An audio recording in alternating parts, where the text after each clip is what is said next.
Hello and welcome. You're here with Miss Libby Rose. Hello and welcome back to the design space. And today we are going to be making a little doggy poof. So we're going to be putting the Cricut Easy Press to work. We're working with the Cricut Maker again, plus sewing machine, and you will need your laptop as well. So other things that you will need for the project are the fabric cutting mat. So mine's looking a little bit worse for wear now because I've been having lots of fun with making. So the fabric mat is the pink one. Now the amount of fabric that we're going to use are 7 pieces to this size. Okay, so if you're using fat quarters, that will leave you a nice little strip on the side that you can use for something else. So you want to be able to have 7 pieces that all fit to this mat. Now, I was hoping to be able to do this for this video, but it hasn't arrived in time. I will be doing a larger version of this doggy poof, and it will be using the longer mat. So I can't wait for that to arrive. But for now, I'm just going to show you with this, with the regular size mat, the 12 by 12. And that will suit a little doggy friend I know just nicely, thank you very much. But if you've got a bigger doggy that you want to be making for, then you might want to use the bigger mat. Or you can even make it to this smaller size and it'll be lovely just to rest their head on or just to have a bit of a play with anyway. So give it a go and let's go from there. So you'll need 7 pieces of fabric that are to this size. Now you might want to, like I am, so that I can show you the Easy Press at work again. So you might want to put an iron on there. So that can be with your standard grip mat. You could create a little iron on. I'm going to do a little doggy iron on. I'm going to do the Chinese symbol for dog. So if you just type in on the Cricut website, dog designs, I think that's what I put in there, and the little Chinese symbol for dog came up. So I'm going to put that in glitter on the side of mine. And then you will also need just your sewing paraphernalia, so threads and scissors and stuffing as well. So it's going to be a nice little poof. You could use regular polyfill stuffing that you can get from just regular craft stores, or you could use beanbag beans. Now, don't use beanbag beans if you've got a bit of a chewer of a dog, or if your dog's a bit strong-willed, because you don't want beanbag beans everywhere, and who knows, you don't want polystyrene balls all over the living room, and you don't want them all over the dog's face and things. But it is quite comfortable to have it as a beanbaggy type of poof, but that's up to you to choose to do that if you wish. Polyfill stuffing, beanbag beans, or you could be super creative and just use stuffing that's recycled. So say you've got a bag of odd socks maybe. So if they're just sitting there in the corner, or maybe socks with holes in them, or maybe you've got clothing that is just too old and tattered to go to the charity shop, you could use those bits of fabric as your stuffing for this project. So that would be quite nice, recycled, good for the environment, keep using up our stuff. So that is a really nice idea as well. So whatever it is you choose, gather that up as well, and we can get started. So first things first for me, I'm going to get that Chinese symbol for dog sent to the Cricut Maker first up. So I'm popping my glitter iron on onto the standard grip mat. So I pop that on with the glitter facing downwards. So the shiny side is facing downwards. And I pop that down nice so there's no air bubbles in there. I just use this tool for that. So I'm down And then I get that ready with the maker. So get that all lined up in there. And then I tell the computer to make it. Now, when it comes to choosing your materials so when you are on the design space, really make sure that you are choosing the correct materials. So I was having some fun with iron-ons, and I started to use some of the glitter stuff just because quite partial to a bit of glitter iron-on. Now I just chose iron-on for the type of fabric. It was just there, it said iron-on. I just clicked on it because I just wanted it done, and I didn't get a nice sharp cut.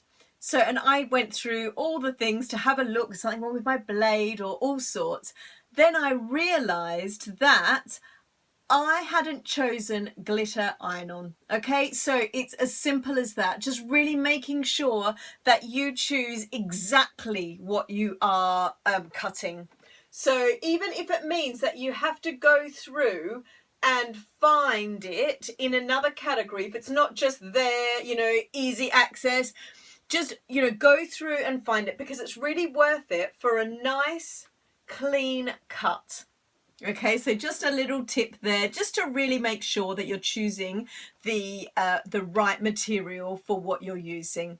So if you get your iron-on cut out and ready, then we'll be ready to start getting the fabric cut out. See you soon.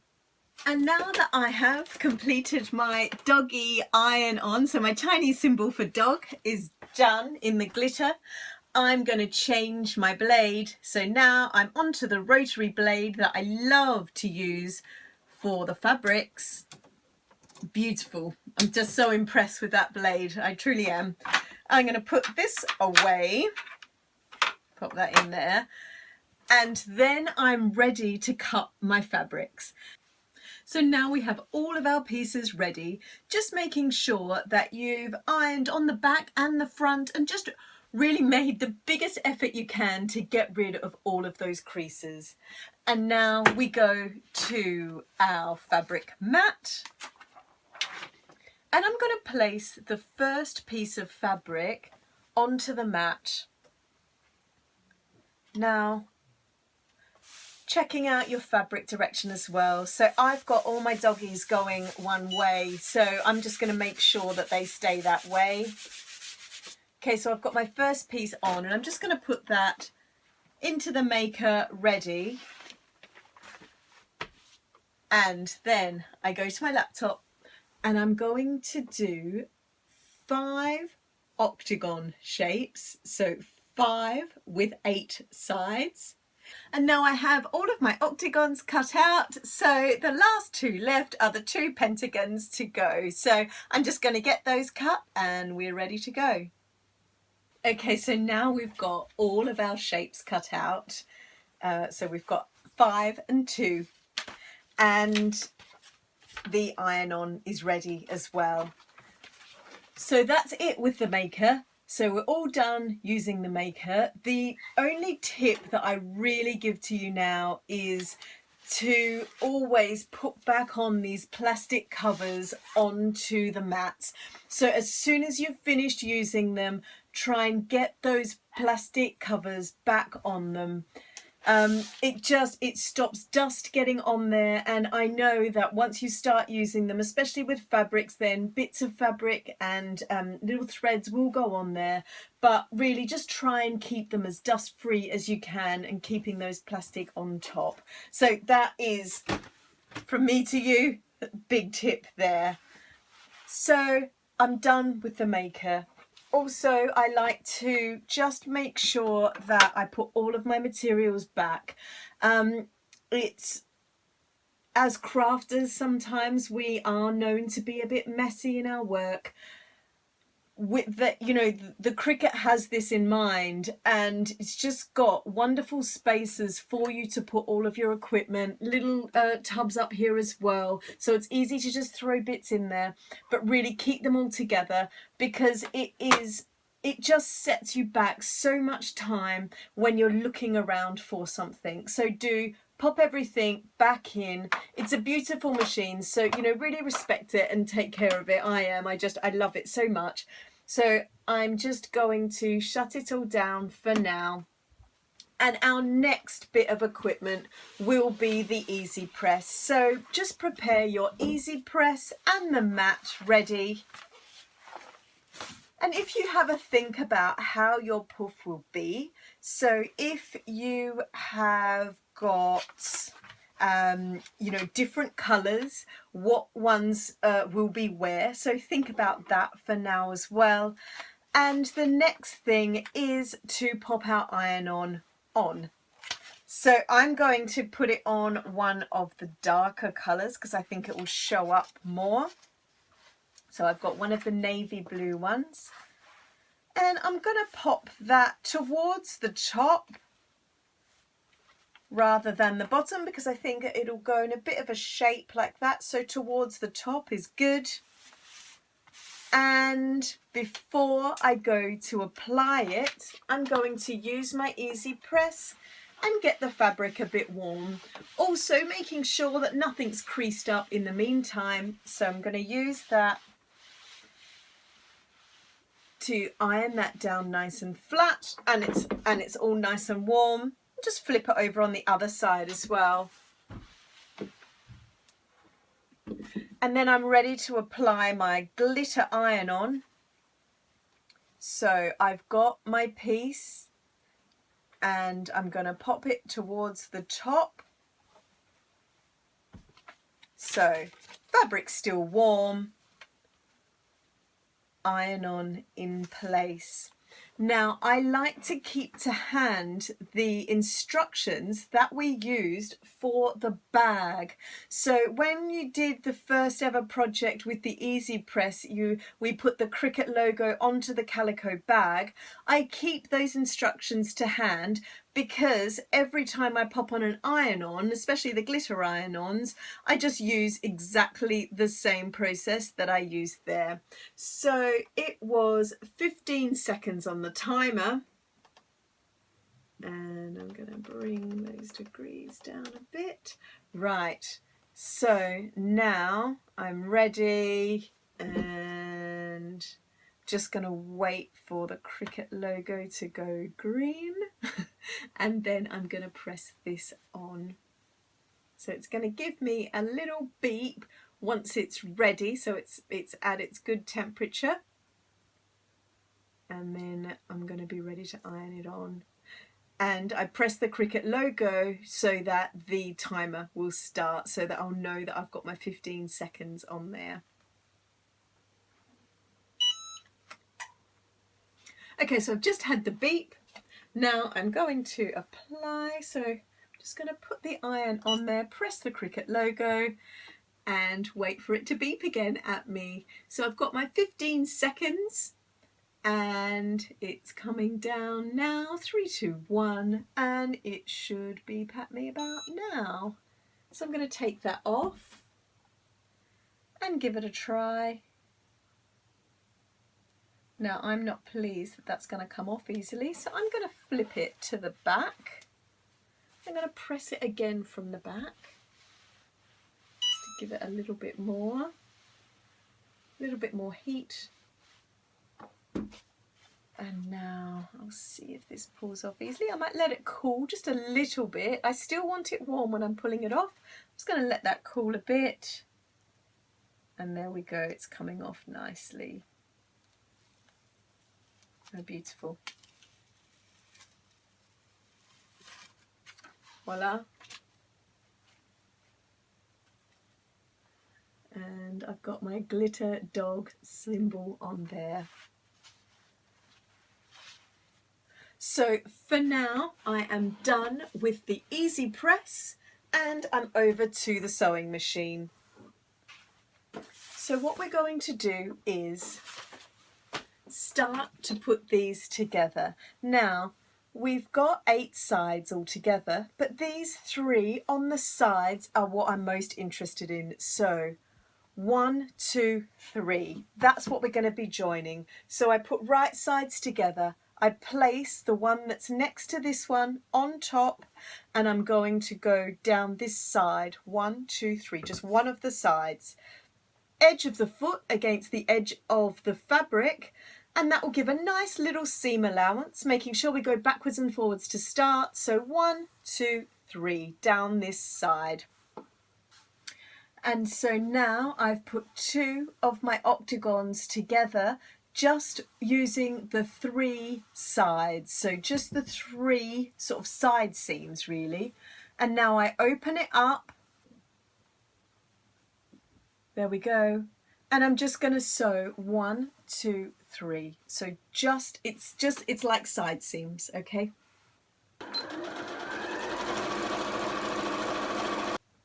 And now I have 3, and I'm going to carry on. So I'm going to put the next one onto this side and keep going until I've sewn all 5. And now that all of the sides have been attached together and it's making a circular shape, just like a pouff should look like, I then take just one of my pentagons, so just one with the 5 sides, and I start attaching those, so those straight sides, I start attaching them to the sides at the top. So if you take one at a time, go along there, and then pivot, go along the next side, and keep going along until you've closed up all of the top. So just the top only at this stage. So we're attaching the pentagon to the top of the pouff. Okay, this is really starting to look great. Now we go to the bottom, we grab our other pentagon, and we just want to do 4 of the sides. So that will leave us a nice gap for the stuffing, the beanbag beans, the recycled fabrics and garments, whatever it is you're going to fill yours with, that will leave us that space. So leaving a whole section like that, but the rest we'll do again, just like we did at the top, right sides together and side to side to side to side, leaving one gap open. Okay, and voila, now we are almost finished. So I'm going to turn that through to the right side, have a good old look. If there's any loose threads, get rid of those now. And you might want to go back to your Easy Press and give it a good old press. Or if you're happy, then you can start to fill it. So start filling it with stuffing, whatever it is you'd like to fill. And then there's just one final bit, which will be that hole in the bottom. Now you can choose to hand stitch that up if you like, or you can just stitch it up with the machine. As it's at the bottom, you're not really going to see it, so it's up to you. If you're giving it as a gift or you're doing these to sell, then yes, I would say hand stitch. Try and do it as invisibly as possible. If you're just doing it for your little pooch at home, then you might want to just run it through on the machine, whatever you feel comfortable with. But for now, let's get some stuffing in and let me see what yours looks like. So please do send me yours.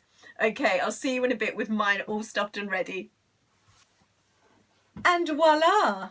We have our final little doggy Pouffe with the Chinese writing for dog on the front there. So if you did yours the same as mine, then I'd love to see it. If you did your own version, I would super duper love to see it. But yes, please do send them in, and yeah, just sewing up that last little bit on the bottom. But yeah, thanks so much. Thanks so much for watching and following, and I'd love to see yours. And big thanks to the Cricut maker and the Cricut Easy Press for all the hard work as well. So yeah, I'll see you on the next make, and thanks so much. Bye for now.